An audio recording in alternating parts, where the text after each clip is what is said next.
ବିରିୟାନୀ ନା ଶୁଣିକି ତ ଲୋଭ ସମସ୍ତଙ୍କୁ ଲାଗୁଥିବ, କିନ୍ତୁ ଆକୁ ବନେଇବା ଟାଇମ୍ ଆସିଲେ ସମସ୍ତଙ୍କୁ ଟେନସନ୍ ଲାଗେ ୟାର କେତେ କାମ ଥିବ। କିନ୍ତୁ ଚାଲନ୍ତୁ ଆଜି ଆମେ ଘରେ ହିଁ ବନେଇବା ପନିର ବିରିୟାନୀ। ସେ ବି ବହୁତ ସହଜ ଉପାୟରେ, ଆଉ ଦେଖିପାରୁଥିବେ କି କେତେ ଖିଲା ଖିଲା ଇଏ ବନିଛି। ତ ଡେରି ନକରି ଚାଲନ୍ତୁ ଷ୍ଟାର୍ଟ କରିବା। ୱେଲକମ୍ ଟୁ ସ୍ମୃତି ରୋଷେଇଶାଳା।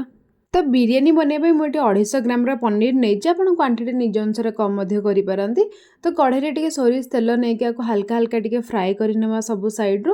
ଆଉ ଆକୁ ଫ୍ରାଏ କଲାବେଳେ ହାଲକା ଟିକେ ଲୁଣ ପକାଇବା, ଯାହାଫଳରେ ଇଣ୍ଡିଭିଜୁଆଲି ପନିରର ଟେଷ୍ଟ ବି ବହୁତ ବଢ଼ିଆ ଆସିଥାଏ।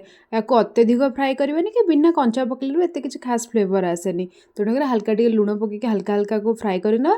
ସେମ୍ ତେଲରେ ମୁଁ ଏଠି ଆଳୁ ଗୋଟାଏ ଦେଇକି ଭାଜି ନେଇଛି। ଆପଣ ଆଳୁ ପିଓରଲି ଅପସନାଲ୍ ଚାହିଁଲେ ପକାଇ ପାରନ୍ତି, ନହେଲେ ତାକୁ ସ୍କିପ୍ କରିପାରନ୍ତି। ତାପରେ ସେମ୍ ତେଲରେ ମୁଁ ଏଠି ଦେଇଛି ଗୋଟିଏ ତେଜପତ୍ରକୁ ଆଉ ଡାଲଚିନି। ତାପରେ 3ଟା ପିଆଜ ଏଠି ବଡ଼ ସାଇଜ୍ର ମୁଁ ଏମିତି ଲମ୍ବା ଲମ୍ବା କାଟିକି ତାକୁ ହାଲକା ଭାଜି ନେବା, ଯେମିତି ଗୋଲ୍ଡେନ୍ ବ୍ରାଉନ୍ ହେଇଗଲା ପର୍ଯ୍ୟନ୍ତ। ଏଇ ଷ୍ଟେଜ୍ ଯାଏଁକେ ଭାଜିବେ, ୟାଠୁ ଅଧିକ ଆଉ ଭାଜିବେନି। ତ ଏଇ ଷ୍ଟେଜ୍ ଯାଏଁକେ ହେଇସାରିଲା ପରେ ମୁଁ ଏଠି ଅଦା ରସୁଣ ଆଉ ଲଙ୍କାର ଗୋଟେ ପେଷ୍ଟ ଦେଇଛି। ତ ଚାହିଁଲେ ତ ପନିରକୁ ଟିକେ ଟାଇମ୍ ଯାଏଁକେ ମ୍ୟାରିନେଟ୍ କରିକି ରଖିପାରିବେ ମସଲା ଆଉ ଏଇ ଯେଉଁ ଭଜା ପିଆଜରେ, କିନ୍ତୁ ପନିର ଏତେ କିଛି ଖାସ୍ ଫରକ ପଡ଼େନି। ତେଣୁକରି ମୁଁ ଆକୁ ଡାଇରେକ୍ଟ ଭାଜି ନେଉଛି। ତାପରେ ଏଠି ମସଲା ଭଲସେ କଷି ହେଇସାରିଲା ପରେ ଆମ ରେଗୁଲାର ମସଲା ଯାହା ସବୁ ଅଛି ତାକୁ ଦେଇସାରିଲା ପରେ ମୁଁ ଏଠି 2 ଚାମଚ ବିରିୟାନୀ ମସଲା ନେଇଛି। ଆପଣ ବିରିୟାନୀ ମସଲା ଯଦି ପାଖରେ ଆଭେଲେବୁଲ୍ ଅଛି ତାକୁ ସିଓର ଆଡ଼୍ କରନ୍ତୁ, ଫ୍ଲେଭର ବହୁତ ବଢ଼ିଆ ଆସିଥିବ। ତାପରେ ମସଲାକୁ ଭଲରେ କଷି ସାରିଲା ପରେ ମୁଁ ଏଥିରେ ଦେଇଛି ଟିକେ ପୁଦିନା ପତ୍ର ଆଉ ଟିକେ ଧନିଆ ପତ୍ର।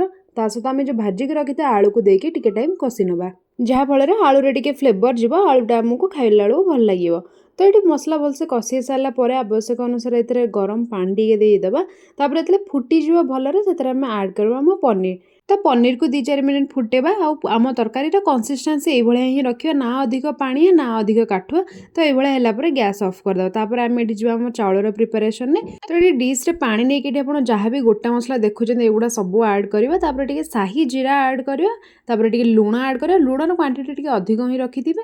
ଆଉ ଏଠି ଲେମ୍ବୁ ଆଡ଼୍ କରିବା, ଗୋଟେ ଫାଳ। ତା ସହିତ ଲେମ୍ବୁର ଚୋପା ବି ତା ସହିତ ପକାଇଦେବେ। ତ ଏଥର କ'ଣ ହୁଏ ନା, ଚାଉଳ ଗୁଡ଼ା ଆମେ ଯେତେବେଳେ ଆଡ଼୍ କରିବା ସେ ଗୋଟା ଗୋଟା ଥାଏ। ଆଉ ଏଠି ଯେଉଁ ଚାଉଳ ଆପଣ ଦେଖୁଛନ୍ତି, ଏଠି ମୁଁ ବାସୁମତୀ ଚାଉଳ ନେଇଛି। ଆକୁ ପାଖାପାଖି ଅଧଘଣ୍ଟା ମୁଁ ଭିଜେଇକି ଛାଡ଼ି ଦେଇଥିଲି। ତ ଆମେ ଗୋଟା ମସଲା ଆଡ଼୍ କରିବା ପରେ ଯେତେବେଳେ ପାଣି ଏକଦମ ସେ ଗପ ଗପ ହେଇକି ଫୁଟୁଥିବ, ସେଇ ଟାଇମ୍ରେ ହିଁ ଆମେ ଆଡ଼୍ କରିବା ଆମ ଚାଉଳ, ଯାହାଫଳରେ ଚାଉଳ ଗୋଟା ଗୋଟା ଥିବ। ତ ଚାଉଳକୁ ଆମେ 80% ପାଖାପାଖି କୁକ୍ କରିବା। ଦେଖିଛନ୍ତି ହାତରେ ମ୍ୟାସ୍ ତ ହେଇଯାଉଥିବ, କିନ୍ତୁ ଟିକେ ହାଲକା କଞ୍ଚା ଲାଗୁଥିବ। ତ ତାପରେ ତାକୁ ବାହାର କରିକି ଆମେ ଗୋଟେ ପ୍ଲେନ୍ ସର୍ଫେସ୍ରେ ଖେଳେଇ ନେବା, ଯାହାଫଳରେ ସେ ଓଭର ବଏଲ୍ ହେବନି।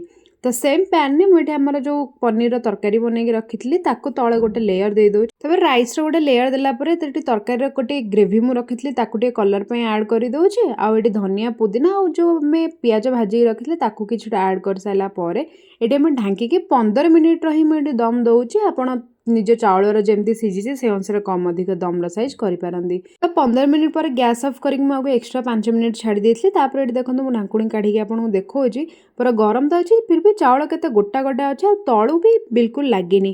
ତ ଆପଣ ଦେଖିଲେ ଆକୁ ବନେଇବା କେତେ ସହଜ ଥିଲା। ତ ଗୋଟେ ଥର ଘରେ ଆକୁ ସିଓର ଟ୍ରାଏ କରନ୍ତୁ। କିପରି ଲାଗିଲେ ମୋତେ କମେଣ୍ଟରେ ଜଣାଇ। ଭଲ ଲାଗିଲେ ଭିଡ଼ିଓକୁ ଲାଇକ୍ ଆଉ ଚ୍ୟାନେଲକୁ ସବସ୍କ୍ରାଇବ୍ କରିବେ। ଜୟ ଜଗନ୍ନାଥ।